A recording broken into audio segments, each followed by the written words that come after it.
Ma, binuli ako ng classmate ko kahapon. Bakit anak? Ba't binuli ka sa classmate mo? Sabi ng classmate ko, nakautot daw ko.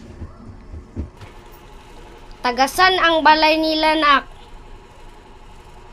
Doon lang sa eskwelahan, ang balay lang nila.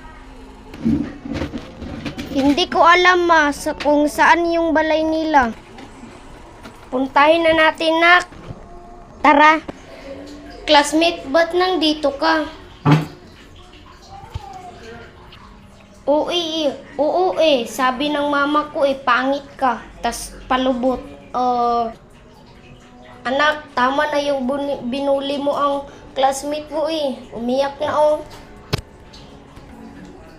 Ma, tara, umuwi na tayo sa ating bahay. Nandito na tayo sa bahay. Wah!